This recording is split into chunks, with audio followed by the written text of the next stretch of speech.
اللہ تعالیٰ نے ارشاد فرمایا کہ الذی خلق الموت والحیات لیبلوکم ایکم احسن عملا، فرمایا ہم نے موت اور حیات کو اس لیے پیدا کیا ہے تاکہ پتہ چلے تم میں اچھے کام کون کرتا ہے، بہترین عمل کون کرتا ہے، سوسائٹی میں معاشرے میں اچھا کردار کون چھوڑ کے جاتا ہے۔ یہاں سے تو لوگ سعودی عرب جاتے ہیں، ان کا والد قرض اٹھا کے پلاٹ بیچ کے یا ماں زیور بیچتی ہے، مجبوری ہے، چلو وہاں جائے گا، کوئی کاروبار کر لے گا۔ لیکن بندہ یہاں سے اتنی مجبوری کے بعد وہاں جائے اور وہاں جا کے وہ بالکل فارغ بیٹھا رہے، تو اس کو ہر آدمی سمجھاتا ہے، اور کچھ لوگ اسے سخت جملوں سے بھی نوازتے ہیں، کہتے ہیں یار اتنی مشکل سے تیرے باپ نے بھیجا ہے، اتنی آرزوؤں کے بعد تیری ماں نے تیرے لیے بندوبست کیا ہے اور تو یہاں فارغ پھر رہا ہے۔ آپ نے دیکھا ہوگا کہ جو لوگ اسکول کالج میں پڑھتے ہیں اور ماں باپ غریب ہوتے ہیں تو ان کے اساتذہ جب انہیں سمجھاتے ہیں تو ساتھ یہ بھی کہتے ہیں کہ یار دیکھ تیرا ابا کتنی مشکل سے تیرے خرچ پورے کرتا ہے۔ اگر کوئی شخص بھی کسی بھی مقام پہ کوئی ذمہ داری اسے دی جائے اور وہ اپنی ڈیوٹی ٹھیک نہ کرے، مقصد پورا نہ کرے، تو لوگ اس سے خوش نہیں ہوتے، لوگ اس کے لیے اچھے جذبات نہیں رکھتے، کہتے تو اپنا مقصد نہیں پورا، میں یہاں آیا ہوں آپ کو اللہ رسول کی بات بتانے، آپ نے اچھا گمان کر کے مجھے دعوت دے لی کہ شاید یہ ہمیں صحیح طرح سمجھا سکتا ہے، اب میں یہاں آ کے آپ کو اللہ رسول کی بات بتاؤں کوئی نہ، تو آپ کہیں گے میں یہاں آپ کو تو بلایا تھا کہ آپ ہمیں کوئی سمجھا دیں، کوئی نصیحت کر دیں، تو آپ تو ادھر ادھر کی ہانگ کے چلے گئے، قبول نہیں کریں گے لوگ۔ مقصد کو سمجھنا چاہیے، رزق ضرور کمائیں، بڑی اچھی بات ہے، نکاح، بچے، گھر، برادری، قبیلہ، یہ ساری چیزیں ضمن ہیں، ذیل ہیں، اصل کیا ہے؟ ایکم احسن عملا،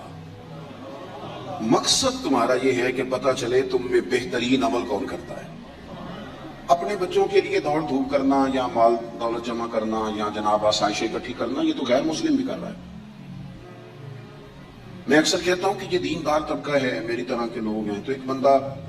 6 گھنٹے کا سفر طے کر کے آیا، اس نے اسے دیندار سمجھا ہے، نیک آدمی سمجھا، جب ہی آیا نا، کتنا بڑا اس نے اسے مقام دیا ہے کہ اسے حضور سید عالم علیہ السلام کے دین کا نمائندہ سمجھا ہے۔ یہ خطیب صاحب ہیں، یہ استاد صاحب ہیں، امام صاحب ہیں، پیر صاحب ہیں، کتنا بڑا اپنا مقام اگر بندہ کبھی سمجھے تو کتنا لوگوں نے اسے بڑا درجہ دیا ہے۔ اب ایک بندہ ولی سمجھ کے آ رہا ہے، اس کو کتنا درجہ ملے گا، لیکن اگر سامنے والا جس کو وہ اتنا مقدس مقام دیتا ہے کہ ولی سمجھتا ہے، اور اس بندے کا لالچ 2-4 ہزار ہو جائے، 15-20 ہزار 25 ہزار کی تقریر بیچے، نعت بیچے، دعا بیچے، معاذ اللہ، تو اس کا درجہ کتنا بڑا تھا اور وہ آ کہاں پہ گیا ہے۔ بھئی یہ کام تو کوئی اور کاروبار کر کے بھی کیا جا سکتا ہے، ضروری تھا کہ حضور کی تعریف کر کے تم کمائی اکٹھی کرتے تو کوئی اور کام کر لیتے، بڑے کام ہے دنیا میں، کوئی اور کر لیتے۔ مقاصد ہمیشہ اعلیٰ رکھیں، چھوٹا مقصد، بڑے مقاصد۔ یہ جو آرام ہے، آسودگی ہے، آرام سے بیٹھنا ہے، کھانا پینا اچھا گھر ہونا چاہیے، تنگ کوئی نہ کرے، تو حضرت امام حسین تو مسجد نبوی کے خطیب ہیں، حضور کے روضے میں بیٹھے، لوگ پلکیں بچھا کے سلام کرتے، تو ٹھیک ہے بیٹھے رہتے، موج لگی ہوئی تھی، کیا ضرورت تھی؟ لیکن امام علی مقام رضی اللہ تعالیٰ عنہ نے مقصد دین رسول پاک سے سیکھا تھا، اپنی زندگی میں آگے بڑھنا، کچھ جدوجہد کرنا، ملت کے لیے، قوم کے لیے، وطن کے لیے، اپنوں کے لیے کوئی کوشش کرنا، ہمت کرنا، نکلنا، اور اپنی ذات سے اٹھ کر تھوڑا سا سوچنا، یہ معیار دین ہے۔ کوئی کام انسان زندگی میں کرے، ہم یہاں تو کچھ کرتے نہیں، اور اگر کرتے بھی ہیں تو وہ کیا ہے بھلا؟ مرضی کے کپڑے خرید لو، مرضی کے جوتے لے لو، مرضی کا مکان بنا لو۔ آپ حیران ہوں گے کہ ہم اس ملک میں رہتے ہیں جہاں سیلاب آیا ہوا ہے، غریب لوگ تکلیف میں ہیں، لوگ خیمہ بستیوں میں رہتے ہیں، پر نئے ماڈل کا موبائل مارکیٹ میں آئے تو وہ شارٹ ہو جاتا ہے۔ ایک طرف لوگوں کو رہنے کو جگہ نہیں، کھانے کو روٹی نہیں، اور دوسری طرف حال یہ ہے کہ لوگ کہہ رہے ہیں جناب گاڑی ہمیں پہلے چاہیے،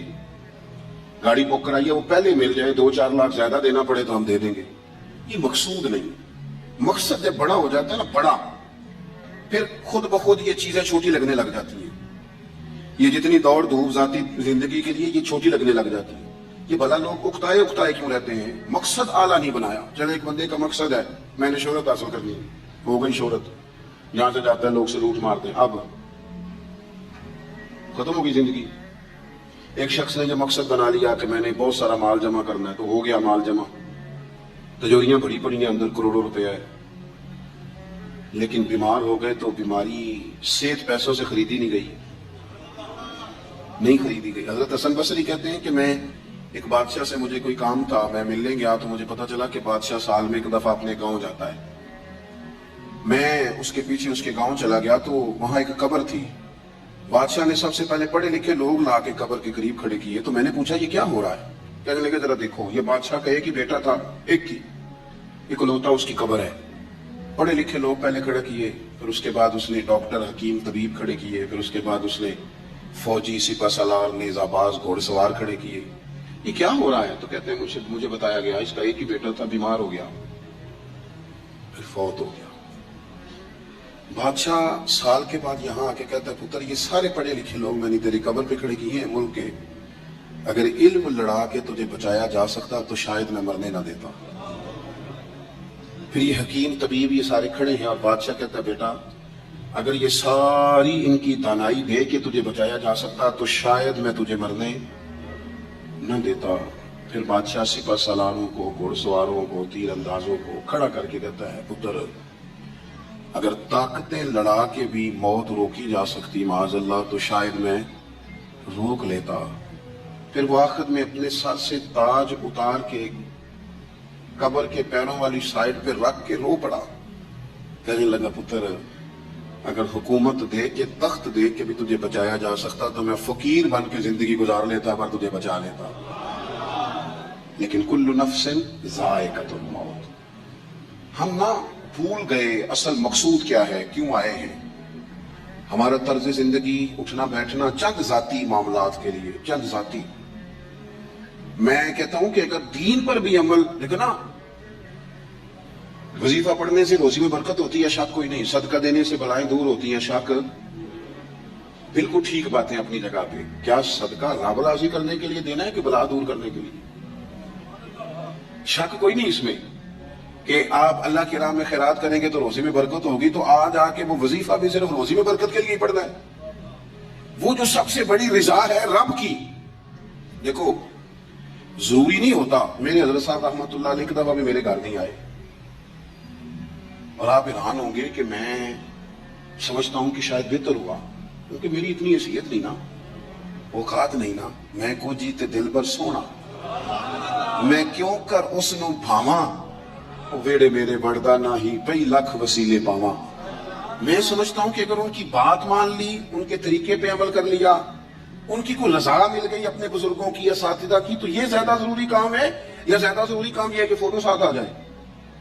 یا زیادہ ضروری کام یہ ہے کہ وہ کسی جگہ ریکارڈڈ، باقاعدہ ریکارڈڈ میری تعریف کر دے کہ بلے بلے، یہ تو ٹھیک ہی نہیں۔ چیزوں کو جب تک ان کی اصل میں نہیں لیا جاتا، اصول میں، اتنی دیر تک معاملات بہتر ہے۔ ہم آئے ہیں دنیا میں بڑے بڑے کام کرنے، ہمیں کوئی کام کرنا چاہیے، ہمارا بڑا وقت ضائع ہوتا ہے، کوئی مقصد نہیں ہمارا، فضول خوش نصیبی کا، لیکن مار رہے ہیں گپے۔